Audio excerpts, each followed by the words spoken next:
Good afternoon, everybody, and welcome back to RobMotive. Today, we're going to be installing a power tray, a switch controller, an auxiliary power controller, whatever you want to call it. We're going to be installing an Auxbeam switch in the truck. Now, previously, I had the Switch Pro, which worked perfectly fine, but it's certainly a more difficult or more complicated technical install. You have to hook up all the wiring and all that stuff. There is some wiring to hook up with the Auxbeam, but it's much simpler. Everything is basically done for you. So what I've got, it's over here. It's the Auxbeam AR800RGB. All kinds of functions and stuff you can do with this thing. I will leave a link down below if you want to check out price and availability. But I've already opened it up. As you can see, this is not going to be an unboxing video. And the pieces and parts are laying around because I had to modify the tray that came with it. We'll get to that in a minute. Right here are the main components. There is a circuit breaker here that you hook up. I love having this. And then the guts, the brain itself, as well as some wiring and things. Not too much. Now, the tray that I mentioned, or the bracket, the holder, it comes with just this part and this part.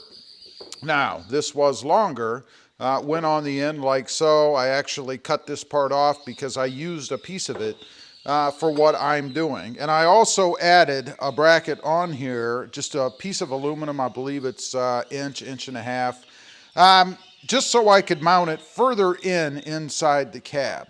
Let me show you real quick what I'm talking about there, and then I'll show you how this thing is going to be set up. What I wanted was to have it moved forward like so that it's further in the cab, or the engine bay I should say, and away from the fuse box. One of the things, really the only thing I didn't care for with the Switch Pro was that it was located over the top of the fuse box. If you ever blew a fuse or needed to change a fuse or whatever, you would have had to have pulled the whole Switch Pro off. I didn't like that. This one is going to be up here. It's going to clear the box. It will cover the relays down here, but I don't think that's a big deal. So back to this tray that I'm talking about, because this is the most complicated part, I think. I added this piece, as I mentioned, and then I bolted this onto the front, and there's a reason for that, and that is so that I could put the tray, or the power unit, the Auxbeam, right here in the front. And by the way, when you mount this, make sure that the thing that unclasps it, that opens it up so you can add things to it, is in the front. You don't want it back here against this edge. You'll never be able to open it. So I've got that set there, and then this piece is going to go right there. All nice and contained. All I have to hook up on here is a wire from the relay to the Auxbeam, a ground, of course, and then a wire from the relay to the battery, and that's it. All my other accessories will be done underneath. Let me open this box up real quick. I'll show you that. All right, this is what it looks like inside. Obviously, power from the relay is going to come here. This is the ground. That'll be ground to the chassis. And then everything you hook in is going to be along this bar. That's simple. It has fuses across here, everywhere from 30 on down to 5 amps. So that you can get it the way that you want it to be. That's pretty much it. Otherwise, it's plug and play. There is going to be an ACC wire that I'm going to put into the fuse panel. That is so that this does not come on or light up until the truck is in auxiliary ACC mode or running.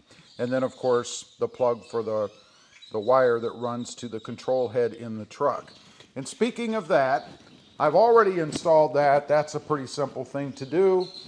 I got the piece, and the piece, I mean this piece right here, from Guild Outfitters.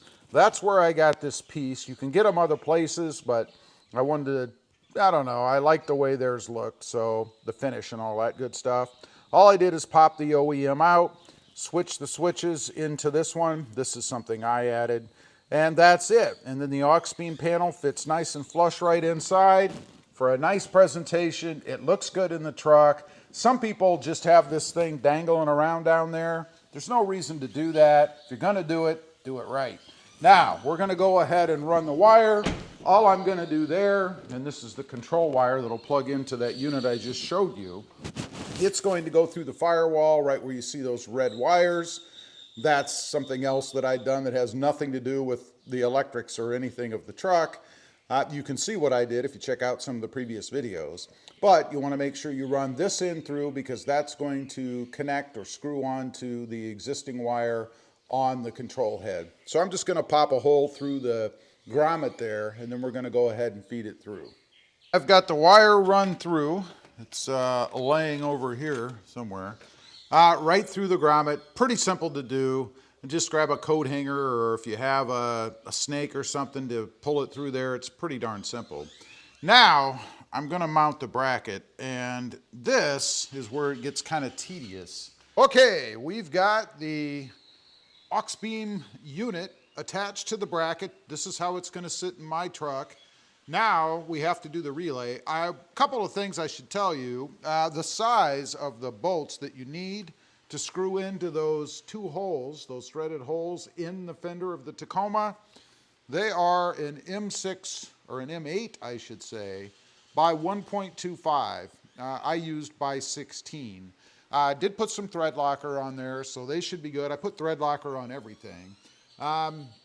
Next up, we need to go ahead and do the relay, or not the relay, but the breaker here. And if you look at the picture, they kind of show theirs sideways like this. You want to put it in so that power runs from the battery to this terminal, which is on top if you're looking at it the same way, and then from the bottom side into the Auxbeam unit here, and then we'll run our ground off to the ground somewhere in the truck. So I'm going to turn mine like that. It's going to go just this way, which works out perfectly. And then I'm going to mount it right there, and that's what it's going to look like with the unit mounted where the Auxbeam control unit is, I guess. And by the way, I do have enough room to get the top off too, so there is plenty of clearance to do that as well. And you'll notice I do have room to get the fuse panel off, and I could even probably get the bottom one off there if I wanted to, or just loosen this up and do it if I had to, but I don't anticipate ever needing to get into the relays, only the fuse box, hopefully never. All right, next up, we're gonna go ahead and get some power connections done. As I mentioned, there's two cables rather that come in the kit, a short one and a long one. This is for positive. We're gonna run off of the corner of the breaker here, and make sure you go up underneath your tray, because that's going to keep everything sealed when you put the lid back on. So we're going to connect the short cable onto the bottom here, and then we'll connect the ground from here to somewhere under here, probably right here, I think. And then the power cable. We've got the power connected from the fuse to the unit, and now we're going from the edge of the fuse to power, and then we're going to ground right here to the back. One thing to be wary of, I guess, if you're doing this, make sure that your wires fit through the slots that are in the lid, the top that goes over the fuse. I had mine going this way before, and it did not fit. So I had to run it up underneath like so, which is fine. This one I'm running straight off, so there's no issue there. All right, we've got the ground all hooked up. Hopefully you can't really even see it. That's the idea. But it's connected right here, runs out through the slot down below, comes through between the fender and this little bracket here, and then connects right here into the ground where the battery is ground. Perfect. A couple things I like about this. One, it's easy to get the wires through there. And two, it's actually designed to connect on the side. Get that off of here and show you. Right over here on the side, on this screw, as opposed to the big one. And that means that everything fits back on there the way that it's supposed to. If I can get it on. There we go, just like that. You ever see some of these where this thing is flailing all over the place? Plugs back in just like it's supposed to. Now, all we have to do is connect up the controller unit that's inside the truck, the wire that we ran in the beginning. It's going to plug in just like that. And then it's got a little prong over here in case you ever need to pull it off for some reason. Now, I do have a good deal of cable left. I'm going to pull a little bit through on the inside just so I have a little wiggle room, and then I'll tie it up under the dash. The rest of this I'll tie up right down here in this little hole area. The only thing left to do is connect the ACC wire to the battery.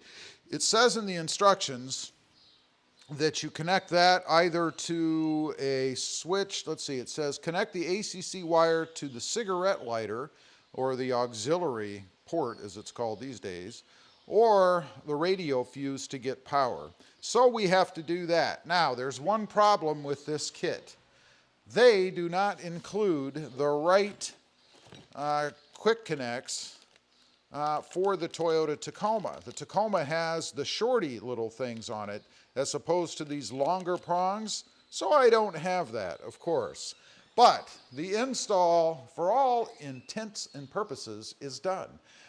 There will be a demonstration of it once I get some lights to hook up. I do have something coming, as well as some other things that I'm going to be putting on the truck. Real quick, one thing I did want to mention, underneath the cover of the Auxbeam unit, there are some extra fuses and a fuse puller in case you ever blow anything. There's also indicator lights along here that will be red if that particular fuse is blown. Just a cool little system. As you can see, I've got everything tied up. We've got the lid on top of the breaker. So now I'm going to go ahead, put the other lid on, and then we'll be done, almost. All right, finished. I said almost because we still have to do that ACC wire thing. I'll have to go to the auto parts store and pick up one of those fuses. It's Easter actually when I'm filming this, so I know that it's quite a while ago probably. But anyway, nothing's open, so I can't go get one. How disappointing. Anyway, leave a comment. Let me know what you think. This one is by far easier than the Switch Pro for sure, but not quite, and I stress quite, as sophisticated as the Switch Pro is. I like it though. It should be pretty cool. I can't wait to get some lights and stuff on it. Leave a comment. Let me know if you have this one and how did you find the install. Took me about probably 3 hours from start to finish. A lot of that was fabricating the bracket that I made. Anyway, let me know what you think. Also, real quick, I do have 2 additional channels. Mod Driven, all about the Honda Civic, and RobMotive JT, all about the Jeep Gladiator. Check them out, and if you're interested, why not subscribe? And while you're at it, smash the subscribe button here too. Thanks for watching. Stay safe out there. Bye.